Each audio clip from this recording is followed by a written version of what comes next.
오직 예수님 사랑하고 축복을 드립니다. 날씨가 좀 또 쌀쌀해졌어요. 그동안에 관리 잘 하시기를 바랍니다. 어제 우리 은율이하고 가정예배를 드렸어요. 가정예배를 드리면서 생각하는 게 그거였어요. 참 얘들은 무섭게 크고 있구나. 그 말은 결국 제가 기도한 대로 바톤 체인지를 해야 돼요. 도준이가 앉아있는데 지난주에 그러더라고요. 올해 학교 들어간다고. 이야, 무섭게 애들이 자라요. 그 말은 하나님 앞에 갈 날이 가깝다 그 말이에요. 근데 이걸 우리는 몰라요. 그래서 어제 그런 걸 느꼈어요. 그러면서 바벨탑에 대한 이야기와 족보 이야기를 어제 우리 은율이한테 이야기를 하면서 예배를 드렸습니다.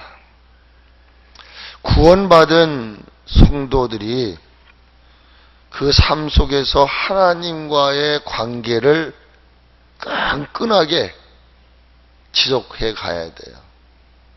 우리가 하나님과 분리된 삶을 살면 그건 끝나는 거예요.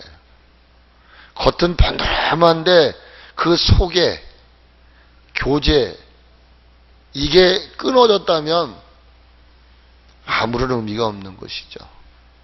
그래서 할 수 있다면 하나님과의 관계를 지속적으로 우리는 이어가야 돼요.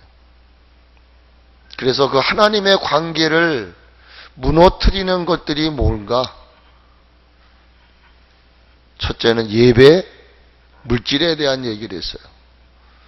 그리고 소극적인 면에서 볼 때에 하나님의 말씀을 멀리하고 있다는 거예요.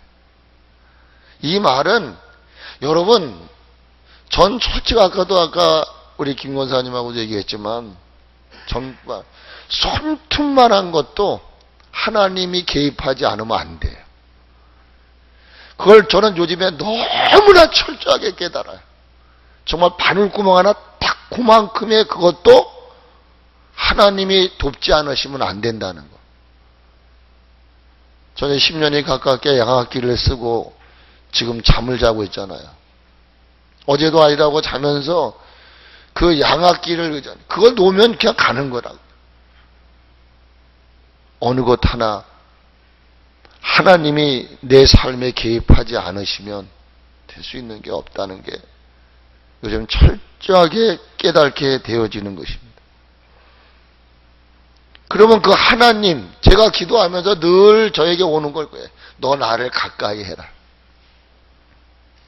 어머님이 돌아가시고 난 후에 저에게 왔던 말씀이 시편에 있는 말씀이었어요. 하늘과 땅에 나를 사모할 자가 누구일까?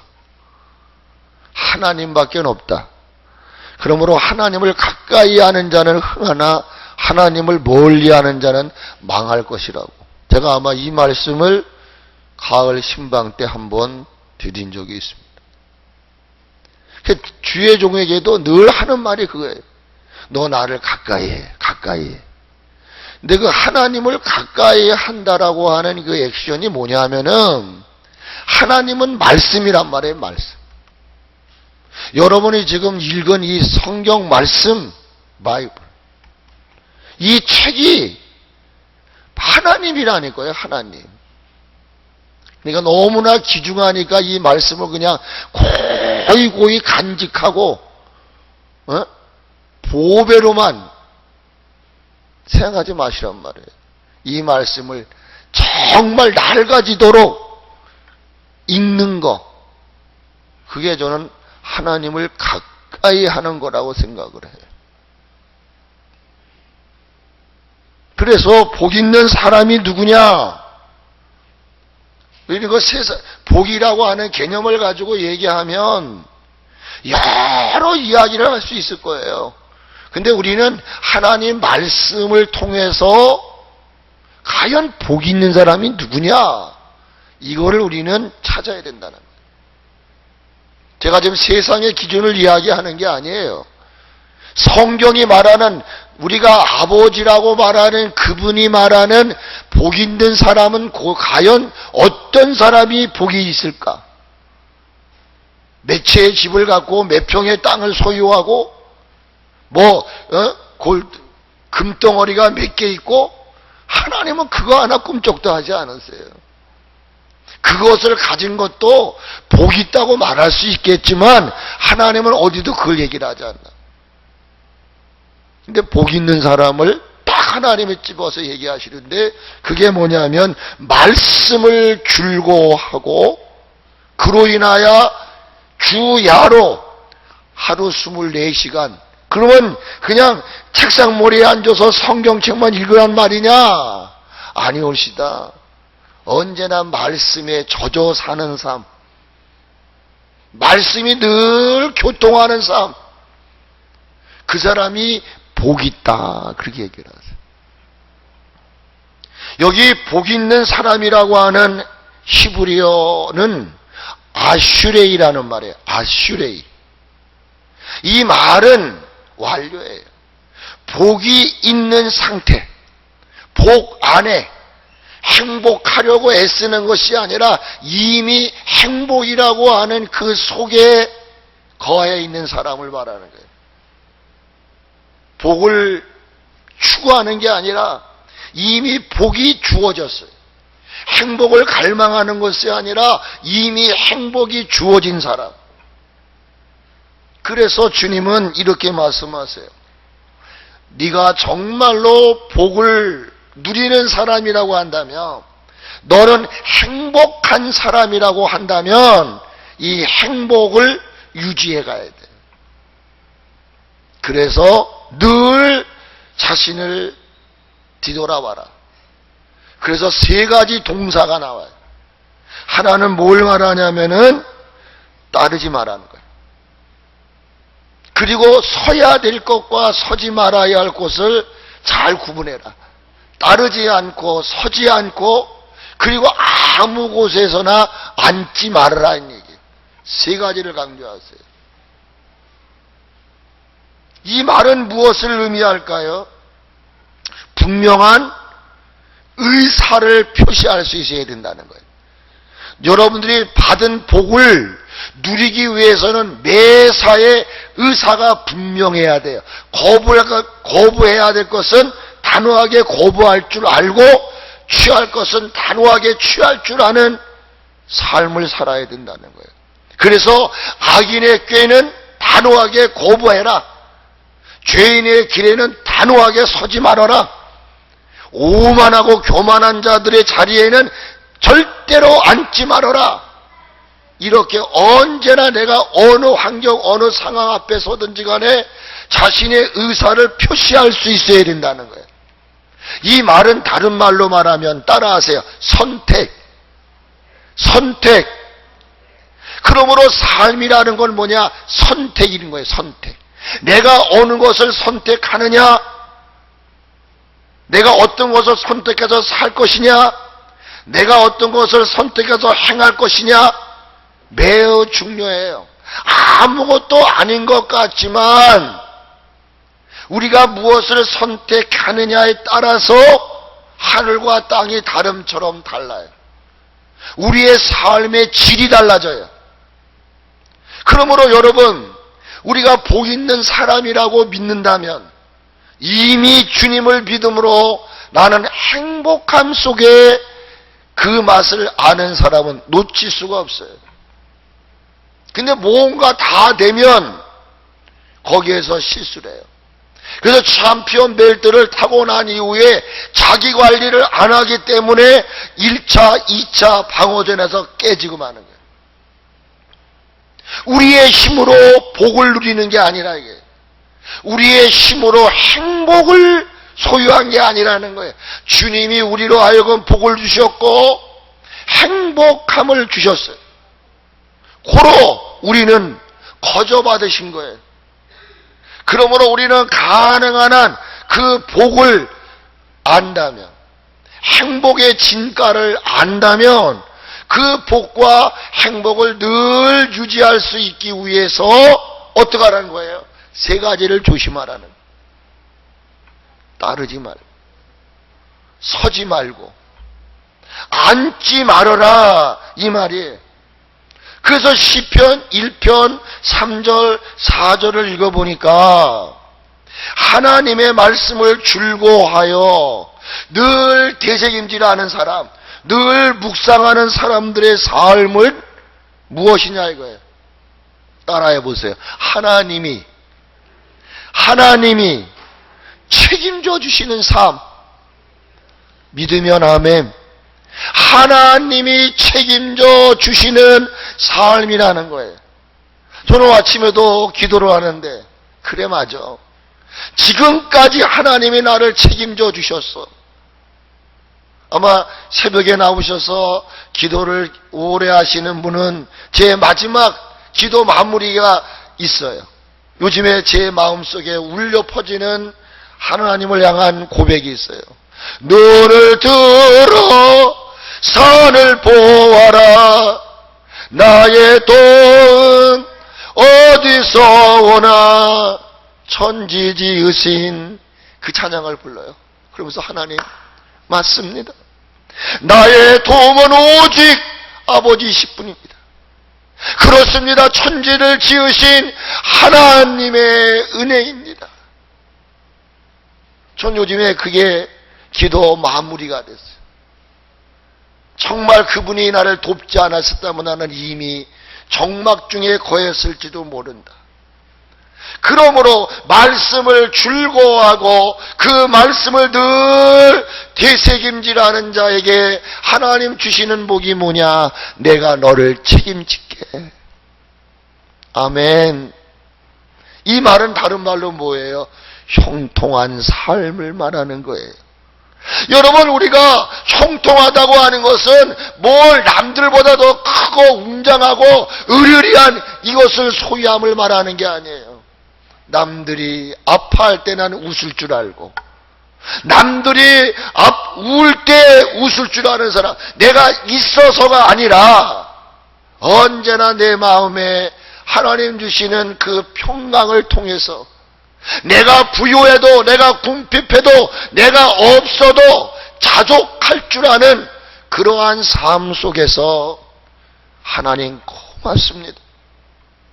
비록 가진 것은 없어도, 내 손에 잡은 것은 없어도 내게 생명이 있으니 감사합니다. 내가 지금 존재하고 있으니 감사합니다. 할렐루야. 그러므로 여러분, 하나님이 책임져 주는 사람은요, 누구도 감히 못 건드려요. 하나님이 책임져 주는 사람, 그 사람이 바로 승리의 사람인 줄로 믿습니다. 그래서 시편 1편 3절로 4절의 말씀을 보니까 이렇게 성경은 말합니다. 시냇가의 신기운 나무. 그렇습니다. 저와 여러분은 모두가 이 세상이라는 시냇가의 신기운 한 그루의 나무인 것입니다. 아멘. 우리는 시냇가의 신기운 나무예요. 그런데 놀라운 것은 그 시냇가의 신기운 나무가 철을 따라 사시사철 어떻게 한다는 거예요? 열매를 맺는다는 거예요. 여러분의 삶 속에 언제나 여러분 열매가 맺어질 수 있기를 축복합니다. 어떤 상황, 조건, 여건, 정말 열매를 맺을 수 없는 상황인데도 철을 따라 봄이면 봄, 가을이면 가을, 여름이면 여름, 겨울이면 겨울에 맞도록 하나님은 열매를 맺게 해주시는 거예요. 제가 강기원 입사님 그 사업장에 가니까 많은 그런 식물들이 있더라고요. 제가 이제 나오는데 저에게 하시는 말씀, 이것 좀 보세요. 탱자나무인지 뭔지 거기에 요만한 뭐 있잖아요. 왜 귤 조그만 거. 그게 이게 열렸어요. 열매를 맺었다는 거. 극한 상황 속에서도 하나님은 우리의 애씀과 수고로움에 대한 결과를 주신다는 거. 열매는 결과인 것입니다. 그러므로 철을 따라 열매를 맺게 해주신다는 거예요. 뿐만 아니라 그 잎사귀가 마르지 않는다는 거예요. 그건 뭘 말합니까?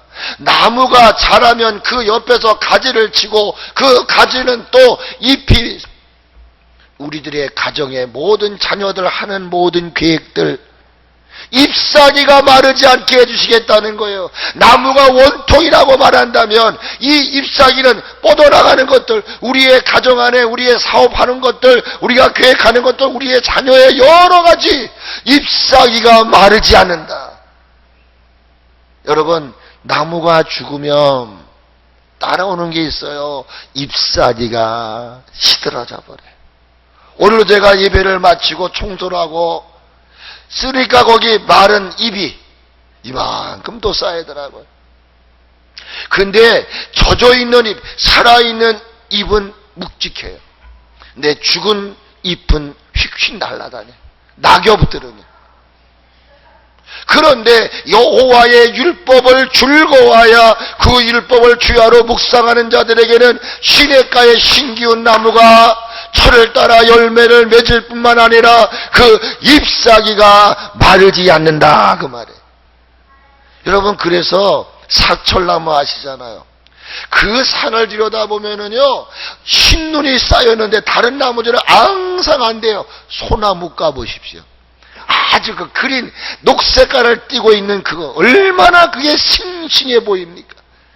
잎사귀가 마르지 아니하면 언제나 그것을 바라보는 사람들에게 소망을 주고 막 용기를 주는, 어떻게 저렇게 눈 속에서도 살아있을까? 네? 여러분의 삶이 언제나 마르지 아니하는 삶을 살아갈 수 있기를 축복합니다. 그래서 열매를 맺고 잎사귀가 마르지 아니한 삶, 이것을 주님은 이렇게 말해요. 뭐라고 말하냐? 모든 일이 다 형통하리로다. 하나님이 책임지시는 목회, 어떤 숫자 상황을 말하지 않습니다. 하나님이 책임져 주시는 여러분의 가정, 이 민족은요 쓰러질 것 같으나 다시 세워주시고, 없는 것 같으나 있게 하시고, 슬픈 자 같으나 기뻐하게 하시고, 근심하는 자 같으나 즐겁게 하시는, 무명한 자 같으나 유명하게 하시는 하나님의 능력은요 언제나 무에서 유를 창조하듯이 여호와의 율법을 주야로 묵상하는 자들에게는 시냇가에 신기운 하나의 나무가 사시사철 좋든지 나쁘든지 나라가 흉하든지 흥하든지 어떠한 상황 속에서도 열매를 맺어. 할렐루야. 여러분, 지금 코로나19라고 해서요 다 안 되는 게 아니요, 되는 집도 있어요. 왜 아멘을 안 하십니까? 동의하십니까? 도리어 흥황을 누리는 것도 있다니까요. 그러므로 여러분은 언제나 하나님이 책임져 주시는 삶을 살아갈 수 있기를 주의 이름으로 축복을 합니다. 악인은 그렇지 않으며 바람에 나르는 교와 같도다. 여러분은 믿음으로 의롭다함을 받은 자인 줄로 믿습니다. 의인의 삶이 뭐냐 이 말이에요. 하나님과의 관계를 더 친밀하게 갖기 위해서 하나님의 말씀을 늘 즐거워하고 그 말씀을 묵상하는 삶인 줄로 믿습니다. 우리가 이렇게 하나님의 말씀을 즐거워하여 묵상해야 하는 궁극적인 목적이 뭘까요? 생명을 지닌 모든 이들은 지 고아를 막론하고 유무식을 막론하고 남녀노소 할 것 없이 분명한 것이 있습니다. 우리는 인정해야 됩니다. 사람이 떡으로만은 살 수 없는 것입니다. 모든 인간은 사후의 세계를 갈망합니다. 죽으면 어떻게 된다는 말인가? 우리는 어디 흙덩어리로만 존재하는 인간이 아닙니다. 우리는 이 비밀을 하나님이 알려주셨어요. 우리는 이 고깃덩어리로만 사는 존재들이 아니에요. 우리 안에는 보이지 않는 영적인 세계가 있어요. 생각, 마음이 있어요. 그러므로 아무리 내가 육신적으로 먹을 걸 많이 먹어서 배가 똥똥하게 불어도요, 마음이 만족하지 못하는 사람 많아요. 아무리 공작새처럼 말입니다. 좋은 옷을 아무리 부티난 옷을 입어도 요즘에 보니까 명품이 막 난리래요. 그것도 뭐 20대 30대들이 뭐 겁없이 사들인대요. 뭐 요즘에 명품이 난리가 난답니다. 없대요. 뭔가 만족하죠. 우리가 여호와의 율법을 줄고하고 그 율법을 주야로 묵상해야 하는 이유는 뭐냐? 사람은 나는 빵으로만 살 수는 없단 말이에요. 제가 요즘에 느끼는 게 이거예요. 요즘에는 한 주먹도 못 먹어요. 그냥 밥 한 숟가락. 여보 제발 좀 그만둬라. 그러면 한 주걱 모르겠습니다. 나이가 들면 이렇게 식사도 줄어드는 건지는 모르겠습니다만은 참 저는요, 우리 노예 목사님들도요, 먹는 것만큼은 제가 뒤떨어지지 않았어요.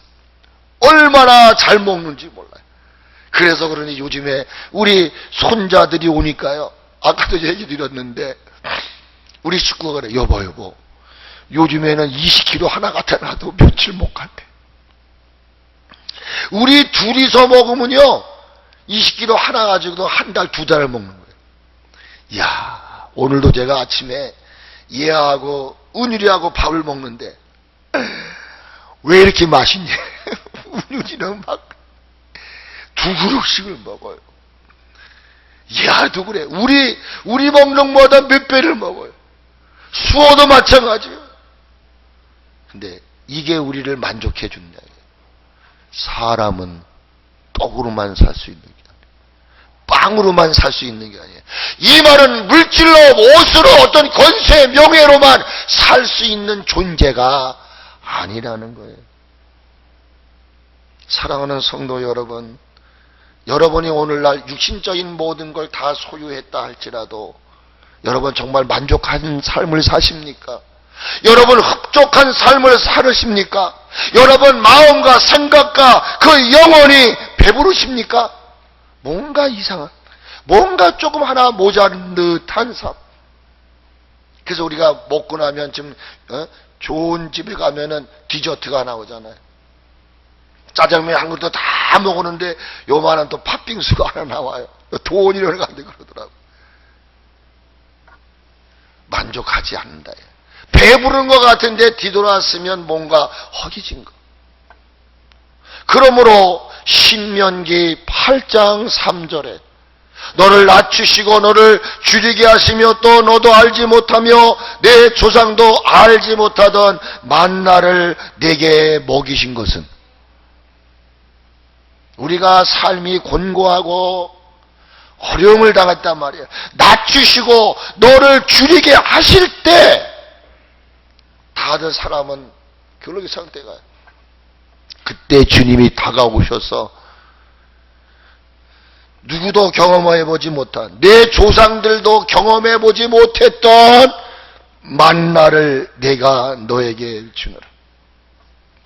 저는 이 말씀을 읽으면서요, 여러분 있다 없다, 힘들다 어렵다 괴롭다 똑같은 상황 속에 살고 있어요.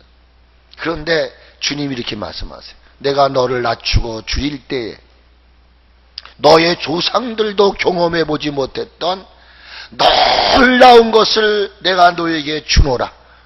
근데 그게 뭐냐 이거예요. 바로 말씀이라는 거예요.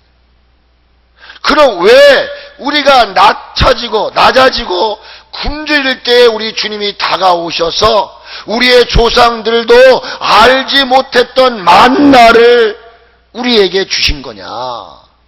딱 주님 말씀. 사람이 떡으로만 살 것이 아니라 하나님이 주시는 말씀으로 산다. 그렇습니다. 우리의 현실은 힘들고 어렵고 정말 극단적인 방법을 택하고 싶을 때도 많아요. 정말 교회고 신앙이고 예수고 뭐고 다 벗어나고 싶은 그런 극한 상황에 우리는 도달할 때도 있어요. 그때 주님이 오셔서 나에게 건네주시는 거예요. 누구도 경험해보지 못했던 이 만나를 내게 너에게 주노라. 근데 그 만나가 내 속에 들어오면요, 놀라운 역사가 일어나는 거예요. 세상을 이길 힘이 생기는 거예요. 주어진 환경을 이기게 되는 거예요. 다시 말하면 그 모든 상황에서 탈피하게 하는, 그러니까 완전히 말씀에 취해 사는 거예요. 분명 현실은 가난해요. 분명 내 앞에는 어려움이 있어요. 분명 내 앞을 헤쳐나갈 수 없는 상황이야. 그런데 하나님이 내게 주셨던 그 조상들도 경험해보지 못한 만나를 내게 딱 주신 거예요. 근데 그걸 딱 받았어요. 이걸 하나 딱 먹으니까요, 광야의 삶을 하나만 가지고도 하루를 승리했어.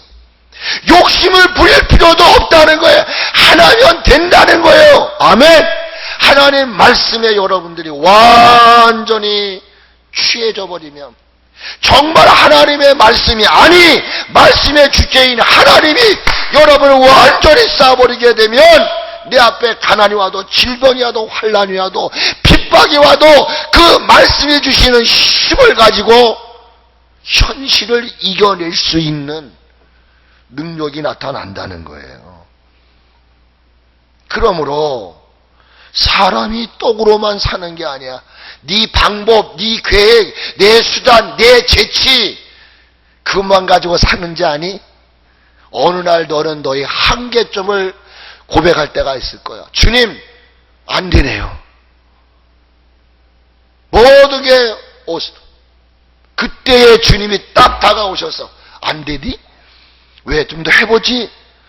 더 애써보지? 더 노력해보지? 아유, 하나님, 안 돼요.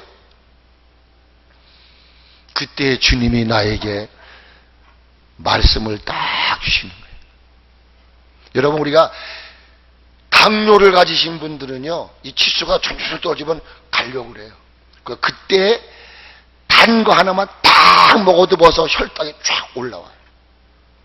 우리 노예 한 목사님이 그러셨어요. 누구라는 말씀을 드리지 않겠어요. 그가 그 수혜를 당했을 때에 그 수혜당한 교회에 가서 일을 하신 거예요.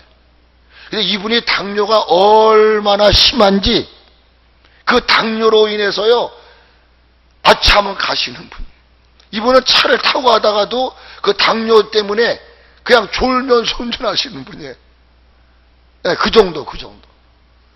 근데 이분이 거기 가서 돕다가 너무나 힘을 들였단 말이에요. 힘을 들였어요. 그런데 의자에 앉아있는데 이렇게 앉아있더래요. 와서 보니까 입이 막 파래지고, 그 뭐예요? 당 치수가 내려가니까 완전히 그냥 그러기 상태. 그래서 한 목사님이 그거를 발견하고 그분을 업어가지고 방으로 데리고 들어가서 그 약을 딱 하나. 우리가 그래서 지금 당뇨 계신 분들은 이 사탕 같은 거 있잖아요. 그렇습니다. 하나님의 말씀이 우리를 점령해 버릴 때 어떤 난관도, 어떤 어려움도 이겨나갈 수 있는, 아무것도 아닌 것 같은 이 종이에 써있는 이 말씀, 이거 무슨 능력이 있어요. 그런데 이 말씀이 나를 능하게 하는 역사가 있다는 거예요. 그러므로 구원받고 믿음으로 살고자 결단한 성도들의 삶의 주식은 하나님의 말씀이어야 된다는 거예요. 그래서 저는 요즘에 아까도 얘기했지만 나의 도움은 천지를 지으신 여호와에게로서다. 그렇습니다. 하나님의 말씀은 저와 여러분들의 영혼의 눈을 열게 하십니다. 마음의 눈을 열게 하시다. 계시의 영을 주셔서 에베소서를 읽어보십시오. 우리를 왜 부르셨는지, 우리를 향한 하나님의 장래 비전이 뭔지, 우리에게 마음의 문을 여시고 지혜의 계시를 주심으로, 그러므로 하나님의 말씀을 통해서 우리 눈에 비늘이 벗겨지는 거예요. 세상적인 내 방법만이 다가 아니에요. 오직 우리는 내 방법이 아닌 하나님의 방법으로 살아가야 돼. 그러려면 우리의 영혼의 눈이 떠져야 될 줄로 믿습니다. 이렇게 우리의 영혼의 눈을 열게 하는 그 능력, 그 주체가 뭐냐? 여호와의 말씀, 로고스, 레마, 선포된 말씀과 기록된 말씀을 통해서 우리 눈을 열어버리신다. 엠마오로 내려가던 이들이 하나님의 말씀을 받고 그때 우리 마음이 뜨거워지지 않았더냐? 우리 눈이 밝아지지 않았더냐? 그래서 다시 그들이 유턴해서 올라가는 거예요. 오늘 이 시간 여러분 모두가 영혼의 눈이 활짝 열려질 수 있기를 축복합니다. 마음의 문이 열려지시기를 바랍니다. 하나님의 말씀을 통하여 눈이 열려지고 귀가 열려지고 마음의 문이 활짝 열려지면 여러분의 신앙이 회복되어지는 줄 믿습니다. 여러분 아무리 인간이 몸부림을 쳐도 우리의 신앙을 회복시킬 수 있는 원동력은 말씀이에요. 오직 말씀으로, 오직 말씀으로. 그래서 말씀이 우리 안에 자리 잡고 우리 안에서 막 활동하기 시작되면은 죽었던 나는 사라지고 게을렀던 무지했던 이 핑계 저 핑계 이런 저런 이유를 앞세우고 딱 버팅겼던 그런 우리의 삶이 그 하나님의 말씀의 능력, 그 하나님의 말씀의 권능. 그래서 예레미야는 말, 여호와의 말씀이 불같지 않더냐? 그 말씀이 반석을 부서뜨리는 방망이 같지 않더냐? 오늘도 여러분 그 말씀을 여러분은 듣기 위해서 정말 사전에 준비해야 돼. 오늘도 강단에 선포된 하는 말씀이 내 심령을 두들겨 패서 정말 열려지게 하여 주시옵소서. 그때에 우리의 신앙이 회복되고 이제 어린아이 같은 신앙에서 성숙함으로 전환되는 거예요. 그때에 죄는 멀어지는 것이고 선한 일을 이제는 찾게 되는 것이죠. 그래서 이미 읽었던 말씀 디모데후서 3장 17절에 뭐라고 말합니까? 하나님의 말씀은 성령의 감동으로 기록됐다. 교육, 책망, 바르게 쭉 얘기하세요. 그리고 17절에는 뭐라고 말하냐면 하나님의 사람으로. 그렇습니다. 하나님 말씀은 하나님의 사람들에게만 필요한 거예요. 세상 사람들은 하나님 말씀에 기기를. 근데 이 하나님의 말씀은 하나님의 사람들을 위해 존재하는 말씀이란 말이에요. 그런데 어떻게? 이 말씀, 성령의 감동으로 기록된 하나님의 말씀은 하나님의 사람들로 하여금 온전하게 하며, 아멘, 온전하게 한다는 거예요. 뿐만 아니라 선한 일을 행할 능력을 갖추게 하려 함이라 그랬어요. 히브리 4장 12절에 보니까 여호와의 말씀은 살아있고 활력이 있어 좌우에 날쌘 어떤 것보다 예리하다 그랬어요. 예리하다. 그러니까 이 하나님 말씀이 내 안에서 막 꿈틀꿈틀거리게 되면은 찔러 쪼개기까지 한단 말이에요. 하나님의 말씀이 내 심령 골수를 파고 들어와 가지고 찔러 쪼갠다는 말은 뭐예요? 분리시킨다는 거야. 죄와 분리시켜버리고 게으름과 나태함과 안일함과 이런저런 변명과 이유를 다 암덩어리도 잘라버려. 완전히 분리시켜.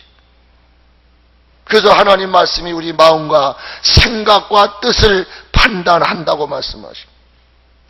그러므로 여러분 늘 말씀대로 살아갈 수 있기를 소망하면서, 그러기 위해서는 늘 말씀을 묵상하시고 말씀을 읽으시고 그리고 집에서도 쓰실 수 있기를 주의 이름으로 축복을 드립니다. 처음에는 힘듭니다. 처음에는 어렵습니다. 그러나 인내하면서 도전해 보세요. 그러면 여러분 안에 놀라운 일이 일어나게 될 줄로 믿습니다. 그 경험은 하나님의 말씀을 통해서 주시는 영적인 체험을 말하는 것입니다.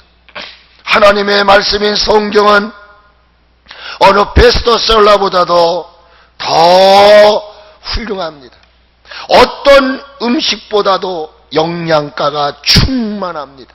그래서 하나님의 말씀 속에 담겨진 이 자양분, 영향력을 경험한 사람들이 이렇게 말합니다. 같이 한번 해보실래요? 하나님 말씀은 꿀송이와 같다.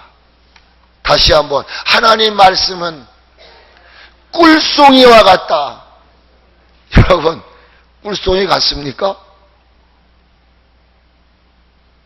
시편 19편 9절로 10절에 여호와를 경외하는 도는 정결하며 영원까지 이르고 여호와의 법도 진실하여 다 의로우니 금 곧 많은 순금보다도 사모할 것이며 꿀과 송이꿀보다도 달도다.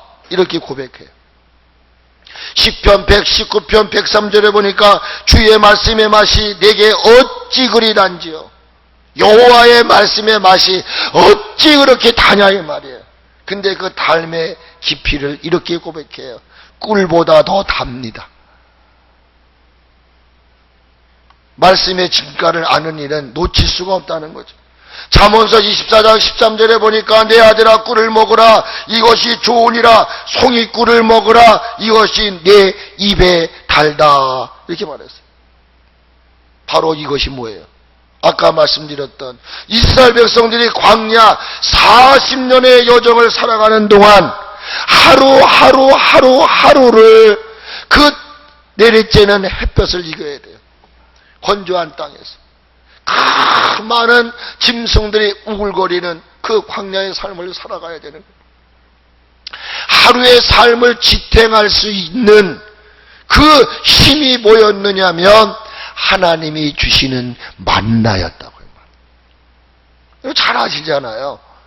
그의 하루에 하나만 가지면 살 수 있는 거예요. 어떤 사람이 그것을 2개를 가져가요. 근데 그걸 먹습니까? 썩어서 없어져요. 못 먹어. 그냥 여러분 예수님 한 분이면 충분합니다. 같이 합시다. 하나님 한 분이면 충분합니다. 여러분이 이 경지에 올라가면 욕심낼 것도 없고요. 뭐 다른 마음 푸는 것도 없어요. 근데 이게 채워지지 않으니까. 하나님 말씀을 통하여 여러분의 마음이 충족함을 얻어야 된다는 거예요. 나는 여러분 모두가 그런 은혜가 있기를 축복합니다. 술에 취한 것처럼 오늘 우리 섭리교회 모든 성도님들은 하나님 말씀에 도취된 삶을 살아갈 수 있기를 주의 이름으로 축복합니다.